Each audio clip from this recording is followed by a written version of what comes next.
If you have ever stood in a kitchen, unable to find the word for the thing you whisk eggs in, and felt a cold little drop of fear that this is how it starts, this video is for you, and the first thing I owe you is reassurance, because researchers who study this for a living draw a sharp line between the two things people confuse. Forgetting where you put your keys is normal aging. Forgetting what the keys are for is not. Those live on completely different maps. And there is a real map for the second one, a 7-stage scale, built by a physician named Barry Reisberg at New York University in the 1980s, that lays out exactly how dementia moves, stage by stage, from the very first invisible changes to the final one. I am going to walk you through all of it, plainly, so that if you are watching this for yourself or for a parent, you know what each stage actually looks like, how long each one tends to last, and this is the part that matters most. And almost nobody leads with the treatable conditions that imitate dementia and are not dementia at all. Before I go further, this is educational information based on published research, and dementia is serious enough that anything here belongs in a conversation with a real doctor who can examine the person, never as a self-diagnosis from a video. Stay with me, because knowing the map is how you stop being afraid of the fog and start doing the few things that genuinely help. Let me give you the shape of the whole thing first, because it makes every stage make sense. Dementia, in most cases, unwinds a person roughly in the reverse order that a child grows up. The last, most sophisticated abilities you built, handling money, planning a trip, holding a complex conversation, tend to go first. The oldest, deepest, most practiced things, recognizing a beloved face, humming a hymn from childhood, the feeling of being held, tend to go last. Picture a house losing power one floor at a time, from the top down. The attic goes dark first, then the upper rooms, and the ground floor, where the oldest memories live, stays lit the longest. That pattern has a name in the research retrogenesis, and holding it in your head turns a frightening mystery into something with an order to it. Reisberg's scale has 7 stages, and the researchers group them simply. Stages 1 through 3 are the pre-dementia stages. Stages 4 through 7 are the dementia stages. Let me take them in plain language. Stage 1 is no decline at all. A healthy brain, no symptoms, nothing to see. Most of us live most of our lives here. Stage 2 is very mild change, and this is the one I want you to hear clearly, because this is the stage that scares people who do not need to be scared. Occasional forgetfulness, losing your keys, blanking on a name and having it come back to you an hour later, walking into a room and forgetting why. Here is the truth, researchers will tell you, this is largely indistinguishable from completely normal aging, and it is invisible to everyone but the person themselves. If this is you, the overwhelming likelihood is that this is just a 68-year-old brain doing 68-year-old things. Stage 2, on its own, is not a diagnosis. Breathe. Stage 3 is mild cognitive decline, and this is where the map earns its keep, because this is the first stage where the people who love you start to notice, not just you. The word-finding pauses get more frequent, concentration slips. Someone who has driven the same roads for 40 years gets briefly lost. Work performance or handling a complicated task starts to suffer in a way that others can see. This stage can last, on average, anywhere from 2 to 7 years. And critically, not everyone in stage 3 goes on to develop dementia. Some people sit here and never progress, but this is the stage to get a proper evaluation, and I will tell you exactly why in a few minutes, because this is the window where the treatable imitators are most worth catching. Park that. It is the most important practical thing in this whole video. Now we cross into the dementia stages. Stage 4 is early dementia, and this is usually the point at which a physician, testing carefully, can clearly detect the problem. The person forgets recent events, a conversation from this morning, a visit from yesterday. Managing finances becomes genuinely hard. Bills get missed. The checkbook stops balancing. Traveling alone to a new place becomes risky. There is often social withdrawal, and very often denial. The person insists nothing is wrong, and that denial is itself part of the condition, not stubbornness. This stage averages around 2 years. What helps here is concrete. Get the legal and financial affairs in order, while the person can still take part in those decisions, simplify daily routines, and set up the support that the later stages will require, before the crisis, not during it. Stage 5 is middle dementia, and it carries a hard threshold. I want to name gently but clearly. Beginning around here, a person can no longer safely live entirely on their own. The memory gaps get large, they may forget their own address or phone number, lose track of the date or where they are. They start needing help choosing appropriate clothing, managing the ordinary machinery of a day. This stage averages around a year and a half. What helps is structure and safety, consistent routines, a safe home, and honest conversations about driving, which is often the hardest and most important one a family has. Stage 6 is later middle dementia, and it is long and demanding, averaging around 2.5 years, often the most difficult stretch for families. The person needs help with the basics: dressing, bathing, using the toilet. Continence begins to slip. They may forget the names of close family even while still feeling the warmth of them. Personality and behavior can shift: anxiety, suspicion, sometimes delusions, sometimes the restlessness we call sundowning in the late afternoon. This is the stage where caregiver support stops being optional. If you are the person caring, hear this plainly. Burning yourself out does not help them, and asking for help is not failure. It is the job. Stage 7 is late dementia. The oldest floors of the house finally dim. Speech narrows to a few words, and then often to none. The ability to walk, to smile, to hold the head up, to swallow the deep motor abilities laid down in infancy gradually go. This stage averages somewhere between 1.5 and 2.5 years, and it is the stage where comfort, dignity, and hospice care become the whole of the work. And even here, the ground floor stays lit longest. The person very often still responds to touch, to a familiar voice, to music from their youth when nothing else lands. That is not sentimentality. It is the retrogenesis pattern, and it is why you keep showing up. Now I owe you an honest asterisk on that whole map, because the 7-stage scale I just walked you through was built mainly around Alzheimer's disease. And Alzheimer's is the most common cause of dementia, but it is not the only one, and the others do not always follow that neat top-down order. This matters more than it sounds, because getting the type right changes what helps and what can actually harm. Vascular dementia, the second most common, comes from the brain's blood supply, a series of small strokes, often silent ones you never felt happen. It tends not to glide down a smooth slope but to fall in steps, a stretch of stability, then a sudden drop, then another plateau. And because it is driven by blood vessels, the very things that protect your heart: blood pressure, blood sugar, not smoking, are the things that slow it.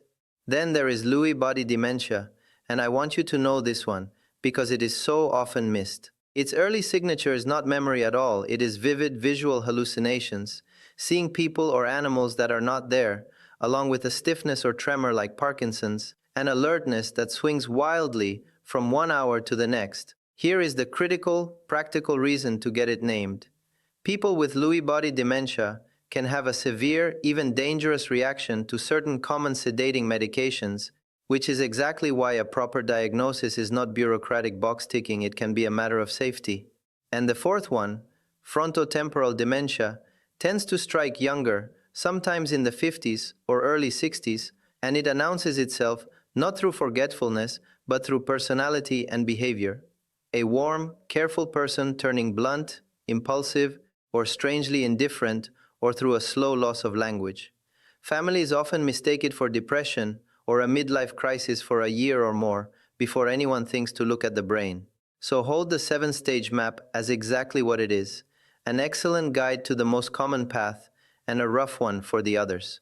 If what you are seeing in someone does not fit the tidy order, if the behavior changed before the memory did, if it arrived in sudden steps, if there are hallucinations early, that is not a reason to panic.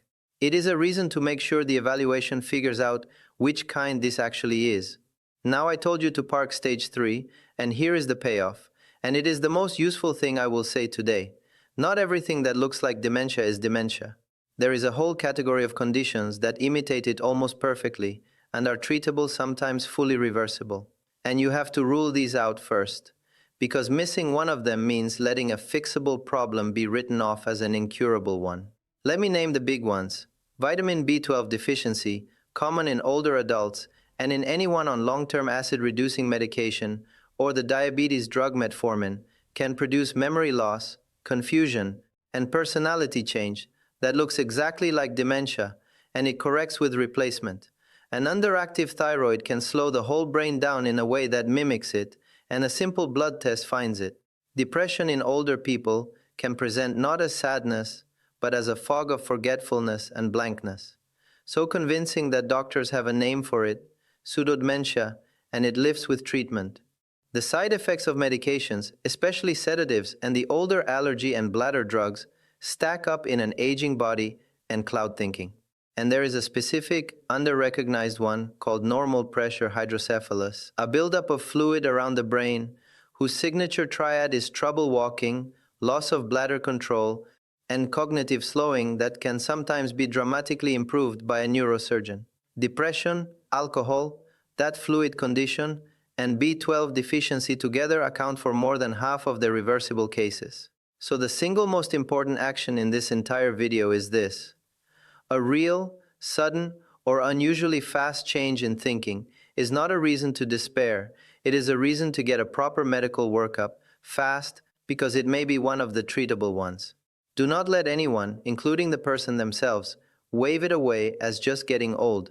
And let me demystify what getting checked actually means, because the fear of the appointment keeps people away from the very thing that could help them. A proper evaluation is not a single frightening verdict handed down in one visit. It usually begins with a conversation and a short pencil and paper thinking test that takes 10 or 15 minutes. Then blood work. And this is the whole point, that blood work is specifically hunting for the treatable imitators I just named. Your B12, your thyroid, your blood sugar, and often a review of your medication list line by line, because the fix might be as simple as changing one pill. Sometimes a scan of the brain to look for that fluid condition or the quiet signs of small strokes.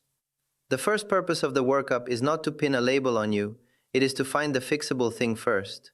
A great many people who walk in terrified walk out with a B12 prescription or a thyroid tablet, and their fog lifts over the following months. And even when the news is harder, catching it early is exactly what buys the time to plan, while the person can still take part, to try the treatments that do exist, and to pull the risk reduction levers while they still matter most. The appointment is not the enemy. The waiting is. And there is a second piece of genuine hope, and it is backed by good research, so let me be precise about it. Studies of families with an inherited form of Alzheimer's, the DIAN work, led by Randall Bateman, published in the New England Journal of Medicine in 2012, showed that the biological changes in the brain begin quietly, 15, 20, even 25 years before the first symptom appears. That sounds grim, but turn it over. It means there is an enormous window, decades long, before stage 4 ever arrives. And in 2024, the Lancet Commission on Dementia concluded that close to 45% of dementia cases could potentially be delayed or prevented by addressing 14 risk factors across a lifetime, the largest single one being untreated hearing loss, alongside blood pressure, physical inactivity, diabetes, smoking, social isolation, and untreated vision loss. 45% is not a cure, and it is not a guarantee for any one person. I want to be careful not to oversell a population statistic into a personal promise. But it means a great deal of the risk is not fixed fate. Treating hearing loss, moving your body, keeping your blood pressure and blood sugar in range, staying connected to people, protecting your sleep. And let me put a real mechanism under that one word, sleep, because it is the lever people take least seriously, and it may be one of the most important. In the last decade, researchers mapped something they now call the glymphatic system in plain terms, an overnight cleaning crew for the brain. During deep sleep, the dreamless kind you get in the early hours, the brain appears to open the spaces between its cells and flush metabolic waste out with spinal fluid, and among the things it clears are the very proteins, including amyloid, that pile up in Alzheimer's. Skimp on deep sleep, night after night for years, and you are asking that cleaning crew to keep skipping its shift while the garbage keeps arriving. Scientists are still working out exactly how much of this carries from the laboratory into the human brain, so I will not oversell it into a promise. But the direction is clear enough that protecting your deep sleep is one of the few genuinely modifiable levers you actually hold. And this is where I have to name something that gets waved off far too casually. Loud, gasping, snoring with pauses in the breathing is often sleep apnea, and untreated sleep apnea wrecks exactly this deep sleep clearance, night after night after night. That one is not a lifestyle tweak, it is worth getting properly checked, because treating it protects the brain, the heart, and the mood all at once. Those are not magic, and they will not undo an existing diagnosis, but as levers on your long-term risk, pulled over years, they are real, and they are largely free. And before I hand the map back, let me give one concrete thing to the people who are not watching this for themselves, but for someone they are already caring for, because nobody hands you a manual for this, and the instinct most of us walk in with is exactly the wrong one. When someone in the middle stages says something that is not true, insists it is 1962, asks for a mother who has been gone for 30 years, calls you by the wrong name, every reflex in your body says correct them, quiz them, pull them back to reality. Do you remember me? Do you know what year it is? Resist that with everything you have. Testing a failing memory does not repair it. It only frightens and shames the person, over and over. The kinder approach, and honestly, the more effective one, has a shape to it. Agree, reassure, redirect. You do not lie to them, and you do not argue with them. You step into the world they are in, and you gently turn it toward calm. If she is looking for her mother, you do not say your mother is dead. You say, tell me about your mother. She sounds wonderful, and you let the feeling underneath the question, the wish to feel safe, to feel home, get answered even when the facts cannot be. Keep your sentences short, one idea at a time. Let your face and your tone carry more than your words, because in the later stages, your calm is contagious, and so is your frustration. And here is the part that outlasts all of it, the retrogenesis map keeping its final promise. Long after the names and the dates are gone, the person still reads warmth. They still feel whether the room is safe. They still soften to a familiar voice, and to music from when they were young. You are not reaching the memory anymore. You are reaching the person underneath it, and that person is still there. So, let me hand the map back to you clean, and if this helped, take a picture of this screen. The pre-dementia stages: normal forgetfulness, that is usually just aging, and the mild decline where others start to notice. The dementia stage is early, where a doctor can detect it, and you get the affairs in order. Middle, where independent living ends and safety comes first. Later middle, the long hard stretch where caregiving cannot be done alone. And late, where comfort and dignity are the whole of it. And underneath all of it, the two things that matter most. Rule out the treatable imitators first, because a sudden change deserves a fast workup, not a shrug. And remember that the risk has a decades-long runway, and much of it responds to the ordinary care of your body and your connections. If protecting that ordinary machinery, the sleep, the steady energy, the day-to-day cellular defense that all of this rides on, is something you want built into an actual plan, that is the food first ground the 3-book Becker protocol covers. It is not a treatment for dementia, and I would never call it that. It is the everyday foundation. And the link is in the description below if it helps. I am going to ask you something directly, because on this topic, the comments become a place people genuinely help each other. If you are walking this road with a parent or a partner, which stage are you in right now? And what is the one thing you most wish someone had told you earlier? Say it below. Someone reading tonight, frightened in their own kitchen, needs to hear it. Subscribe if you want the honest version of this kind of thing. And be gentle with the person you are caring for, and with yourself. I will see you in the next one.